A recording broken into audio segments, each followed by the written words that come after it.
दोस्तों, जैसा कि करबला सीरीज़ के उन्वान से आपका और हमारा गुफ्तगू का सिलसिला जारी है, उसी सिलसिले को आगे बढ़ाते हुए आज वीडियो में आपकी खिदमत में पेश कर रहा हूँ। और चूँकि मैंने आपसे पहले ही अर्ज़ किया था कि मैं 2 मुहर्रम से कबल के वाक़यात आपकी खिदमत में पेश करूँगा, तो इसलिए इस सिलसिले की ये मेरी आखिरी वीडियो है। इसके बाद मैं किसी और मौजू पर इंशाअल्लाह 10 मुहर्रम के बाद आपसे फिर हम कलाम हूँगा।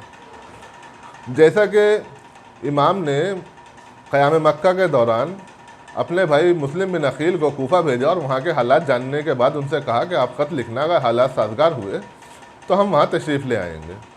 लेकिन चूँकि वहाँ पर जनाब मुस्लिम बिन अकील और जनाब हानी की शहादत वाक़ हो गई, लेकिन शहादत से पहले आप एक ख़त अपने भाई को तहरीर कर चुके थे और वो ख़त जो इमाम को मिला था कि आप आ जाइए, यहाँ पर हालात साजगार हैं, वो शहादत से 27 रोज़ कबल इमाम की खिदमत में लिखा गया था। इमाम को जब मक्के के हालात ऐसे मालूम हुए कि अब यहाँ पर बेहुरमती हो सकती है और हुर्मत काबा पामाल हो सकती है, तो आपने हज से 1-2 रोज़ कबल सफ़र पर रवानगी इख्तियार की। लेकिन अभी आपका सफ़र शुरू भी नहीं हो पाया था। आप कुछ ही दूर निकले थे कि उमर बिन सईद बिन आस, जो हाकिम गवर्नर था, उसने याहिया बिन सईद की क़यादत में एक फ़ौजी दस्ता रवाना किया और उसने रास्ते में जाकर इमाम से वापस लौटने के लिए मुज़ाहमत की। इमाम वापस नहीं लौटना चाहते थे और इमाम के तमाम ख़राबतदारों ने, सहाबा ने, असहाब ने जो उस वक्त आपके साथ थे सफ़र के दौरान, उन्होंने उसका बखूबी जवाब दिया और मजबूरन याहिया बिन सईद को वापस लौटना पड़ा। मक्के से रवानगी के बाद पहला मुकाम जहाँ आप का गुज़रगाह था, जिसके बारे में तहरीर किया गया है, वो मकाम था सफ़ा।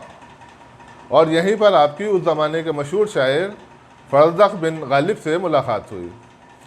गालिब ने इमाम से दरियाफ़्त किया, फरज़दक़ ने, कि इमाम ऐसी क्या वजह थी कि आपको जो 1-2 रोज़ हज में बाकी हैं, आपने हज ना किया और सफ़र पर रवाना हो गए। इमाम ने फरमाया, देखो, मैं वहाँ देख रहा था कि लोग एहराम की हालत में हथियार छुपाए हुए मौजूद थे और चाहते थे कि मुझे गिरफ़्तार कर लें और हाकिम शाम के पास ले जाएं। इसलिए मैंने सफ़र का इरादा किया है। और आपने कूफे के बारे में बताया, जिस पर फरज़दक़ ने कहा कि उनके दिल तो आपके साथ हैं, लेकिन उनकी तलवारें बनी उमैया की तरफ हैं। इमाम ने यह सुनकर कहा कि जो अल्लाह की मर्ज़ी हो। इसके बाद आप, क्योंकि इस मुकाम पर रुके नहीं थे, सफ़र आपका जारी रहा। जो दूसरा मुकाम तहरीर किया गया है तारीख़ की किताबों में, वो मुकाम है तनईम। बताया जाता है कि यहाँ पर एक यमन का काफ़िला आ रहा था, जिसमें खच्चर, ऊँट, गधे ये सब थे। इमाम ने उनसे कहा कि हमें कुछ ऊँट, खच्चर, गधे, मतलब ये किराए पर चाहिए और हमें इराक़ तक जाना है, और जो लोग हमारे साथ इराक़ तक चलेंगे उन्हें किराए के अलावा इनाम भी दिया जाएगा। उनमें से कुछ लोग इमाम के साथ, इस काफ़िले के साथ इराक़ तक जाने के लिए तैयार हो गए। इस बात से अंदाज़ा लगाया जा सकता है कि इमाम बहुत जल्द की हालत में मक्के से रवाना हुए। वो अज़ाब सफ़र भी फराहम ना कर सके जो ज़रूरी था। और यहीं पर आपकी मुलाकात अब्दुल्ला इब्न जाफ़र से हुई। अब्दुल्ला इब्न जाफ़र, जो उस वक्त जब आप मदीने से रवाना हुए हैं, वो मदीने में ही क़याम पज़ीर थे, वहीं रुक गए थे। उन्होंने इस मुकाम पर आकर इमाम से मुलाकात की है और एक ख़त भी लेकर आए हैं, जिसमें उन्होंने जो हाकिम मक्का था उमर बिन सईद बिन आस, उससे एक अमाननामा तहरीर कराया और उसके भाई याहिया बिन सईद को अपने साथ लेकर इस मुकाम पर मुलाकात की और कहा कि आपका अमाननामा है, अब आप वापस आ जाइए।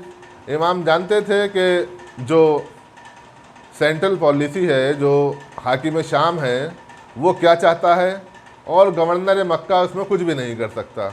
इसलिए आपने उसके नाम एक लेटर लिखा, चिट्ठी लिखी और आपने अपने भाई अब्दुल्ला इब्न जाफ़र की ये जो तजवीज़ थी, ये मुस्तरद फरमाई और उसके बाद आप आगे रवाना हुए। लेकिन यहाँ साथ में अब्दुल्ला इब्न जाफ़र ने अपने 2 बच्चे और मोहम्मद को भी आपके साथ कर दी। इसके बाद एक मुकाम जो तारीख़ में लिखा गया है, सालबिया। यहाँ पर असदी कबीले के 2 लोग जो इमाम के साथ चल रहे थे और उनका मकसद अल्लाह जाने क्या था, वो इमाम के साथ साथ सफ़र पर थे। उन्होंने शाम की तरफ से, कूफे की तरफ से आते हुए एक शख्स से मालूम कर लिया था कि जनाब मुस्लिम और जनाब हानी की शहादत वाक़ हो चुकी है। تو اس لیے یہاں پر انہوں نے پتہ کرنے کے بعد سالبیہ کے مقام پر جب امام کا قافلہ رکا تو یہ امام کی خدمت میں حاضر ہوئے اور امام سے کہا کہ جو کل ایک شخص جا رہا تھا اسے ہم نے راستے میں روکا اور اس سے معلوم کیا تو ہمیں پتہ چلا کہ جناب مسلم بن عقیل اور ہانی بن عروہ کا کوفے میں شہادت ہو چکی ہے۔ امام کو اس شہادت کی اطلاع پر بہت دکھ ہوا کیونکہ آپ کے بہت معتمد تھے، ایک بھائی تھے آپ کے، تو آپ کو امام کو اس کا بہت دکھ ہوا۔ مقام کا ذکر ہے جس کا نام ہے ذو جسم، یہ ایک پہاڑ کا نام بھی ہے۔ یہاں پر امام نے پہنچنے کے بعد حکم دیا کہ خیمے نصب کیے جائیں، اور اسی دوران جو ایک قافلہ دور سے آتا ہوا نظر آ رہا تھا وہ آپ کے پاس پہنچا۔ معلوم ہوا کہ حر بن یزید 1000 فوجی دستے کے ساتھ یہاں پر آپ سے تاریخ میں پہلی بار ملے، اور اس کے بعد آپ کو کربلا تک کا سفر کرنا پڑا۔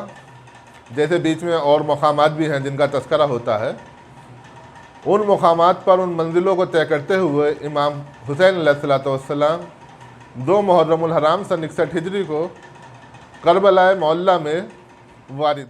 آپ نے اپنا قیمتی ٹائم نکال کر اس سیریز کو دیکھا اور سنا، اور میں کوشش کروں گا کہ آپ لوگ اپنے فیڈ بیک دیں تاکہ آئندہ آنے والے موضوع پر آپ کی ایک بہترین رائے مجھ تک پہنچ سکے۔ شکریہ۔